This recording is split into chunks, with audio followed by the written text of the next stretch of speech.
നമസ്തേ. ഇന്ന് കാർഗിൽ വിജയ ദിവസ്. ഹിമാലയത്തിന്റെ മടിത്തട്ടിൽ ഭാരതമെഴുതിയ ധീരതയുടെ അമരകാവ്യത്തിന് 27 വർഷം. ഹിമാലയത്തിന്റെ മഞ്ഞുമലകളിൽ മുഴങ്ങിയ ഓരോ വെടിയൊച്ചയും ഇന്നും ഇന്ത്യൻ ചരിത്രത്തിൽ ധീരതയുടെ പ്രതിധ്വനിയായി മുഴങ്ങുകയാണ്. ലോക സൈനിക ചരിത്രത്തിലെ ഏറ്റവും ദുഷ്കരവും ഉയരമേറിയ യുദ്ധമേഖലകളിലൊന്നായ കാർഗിൽ യുദ്ധത്തിൽ ഇന്ത്യ നേടിയ ചരിത്ര വിജയത്തിന്റെ 27ാം വാർഷികമാണ് ഇന്ന്. ഓപ്പറേഷൻ വിജയ് എന്ന പേരിൽ ഇന്ത്യൻ സൈന്യം നടത്തിയ അതിസാഹസിക സൈനിക ദൗത്യം ശത്രുവിന്റെ കുതന്ത്രങ്ങളെ തകർത്തെറിഞ്ഞ് രാജ്യത്തിന്റെ അഭിമാനവും അതിർത്തികളുടെ അഖണ്ഡതയും വീണ്ടെടുത്ത വിജയഗാഥയായിരുന്നു. 1999 ശൈത്യകാലത്ത് ഇന്ത്യൻ സൈന്യം പതിവ് പോലെ താഴ്ന്ന മേഖലകളിലേക്ക് പിൻവാങ്ങിയ സാഹചര്യത്തെ മുതലെടുത്ത് പാകിസ്ഥാൻ നുഴഞ്ഞുകയറ്റുകാരെയും പിന്നീട് സ്വന്തം സൈനികരെയും അതിർത്തി നിയന്ത്രണ രേഖയ്ക്കുള്ളിലെ തന്ത്രപ്രധാന കൊടുമുടികളിൽ വിന്യസിച്ചു. ശ്രീനഗർ ലേ ദേശീയപാതയെ നിയന്ത്രിക്കാൻ കഴിയുന്ന ഈ കൊടുമുടികൾ കൈവശപ്പെടുത്തുക എന്നതായിരുന്നു അവരുടെ ലക്ഷ്യം. എന്നാൽ പ്രദേശത്തെ ആട്ടിടയന്മാർ നൽകിയ നിർണായക വിവരത്തെ തുടർന്ന് ഇന്ത്യൻ സൈന്യം അതിവേഗം തിരിച്ചടിച്ചു. സമുദ്രനിരപ്പിൽ നിന്ന് 10,000 അടി ഉയരത്തിൽ ഓക്സിജൻ പോലും അപര്യാപ്തമായ മഞ്ഞുമലകളിലൂടെ ജീവൻ പണയം വെച്ച് മുന്നേറിയ ഇന്ത്യൻ സൈനികർ Tololing, Tiger Hill, Batra Point, Gun Point തുടങ്ങി ഓരോ തന്ത്രപ്രധാന കൊടുമുടിയും ഒന്നൊന്നായി തിരിച്ചുപിടിച്ചു. ശത്രുവിന്റെ വെടിയേക്കാൾ ഭീകരമായ പ്രകൃതിയുടെ വെല്ലുവിളികളെയും അതിജീവിച്ചായിരുന്നു ആ മുന്നേറ്റം. ശൈത്യകാലത്ത് -50°C വരെ താപനില താഴുന്ന ഒരു നിമിഷം പോലും മനുഷ്യജീവിതത്തിന് അനുകൂലമല്ലാത്ത സാഹചര്യങ്ങളിലായിരുന്നു ഈ പോരാട്ടം. ശ്വാസം മുട്ടിക്കുന്ന ഉയരം, മഞ്ഞുപാളികൾ, ഇടതടവില്ലാത്ത ഷെല്ലാക്രമണങ്ങൾ എല്ലാം മറികടന്നാണ് ഇന്ത്യൻ സൈന്യം വിജയം സ്വന്തമാക്കിയത്. ലോക സൈനിക ചരിത്രത്തിൽ തന്നെ ധീരതയുടെ പാഠപുസ്തകമായി ഇന്നും കാർഗിൽ യുദ്ധം വിലയിരുത്തപ്പെടുന്നു. 2 മാസത്തിലേറെ നീണ്ടുനിന്ന രൂക്ഷമായ പോരാട്ടത്തിൽ ഇന്ത്യൻ കരസേനയ്ക്കൊപ്പം വ്യോമസേനയുടെ ഓപ്പറേഷൻ സഫേദ് സാഗർ എന്ന നിർണായക നീക്കവും വിജയത്തിന് കരുത്തേകി. ഭാരതത്തിന്റെ അതിശക്തമായ പ്രത്യാക്രമണത്തിന് മുന്നിൽ ഒടുവിൽ പാകിസ്ഥാൻ മുട്ടുമടക്കി പിന്മാറാൻ നിർബന്ധിതരായി. 1999 ജൂലൈ 26 ഇന്ത്യൻ ത്രിവർണ്ണ പതാക വീണ്ടും കാർഗിലിന്റെ കൊടുമുടികളിൽ അഭിമാനത്തോടെ പാറി. ആ ദിനമാണ് ഇന്ന് രാജ്യം കാർഗിൽ വിജയ് ദിവസായി ആചരിക്കുന്നത്. ഈ യുദ്ധത്തിൽ 527 ഇന്ത്യൻ ധീര ജവാന്മാർ മാതൃഭൂമിയുടെ സംരക്ഷണത്തിനായി ജീവൻ സമർപ്പിച്ചു. 1300-ലധികം സൈനികർക്ക് പരിക്കേറ്റു.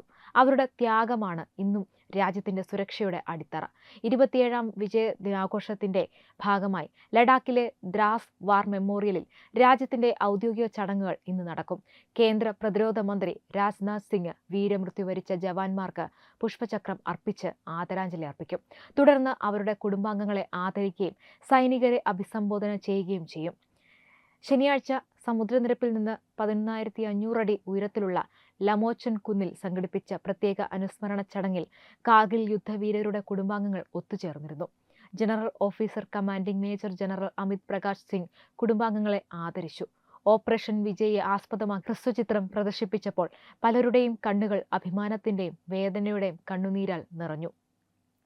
ലമോച്ചൻ മലനിരകളിൽ നിന്ന് ഇന്നും കാണാം ടൈഗർ ഹില്ലിനെയും പോരാട്ടത്തിന്റെ നിശബ്ദ സാക്ഷികളായി നിൽക്കുന്ന കാർഗിലിലെ ആ കൊടുമുടികളെയും. ഓരോ മലയും പറയുന്നത് ഒരേ ഒരു കഥയാണ്: രാജ്യത്തിനു വേണ്ടി ചിരിച്ചുകൊണ്ട് ജീവൻ നൽകിയ ധീരപുത്രന്മാരുടെ കഥ.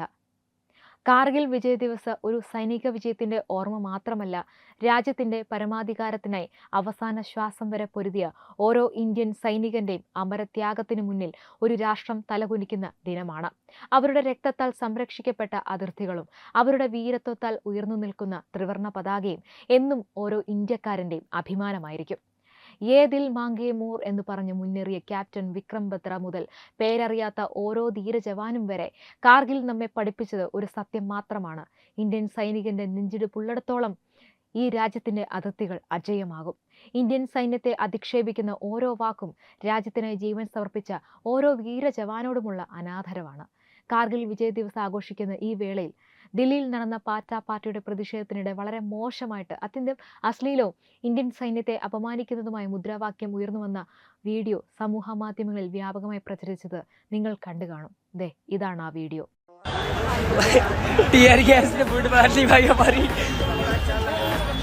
मेरा पूरा मुंह जल रहा है, इधर इधर ये सारी चीजें जल रही है यार.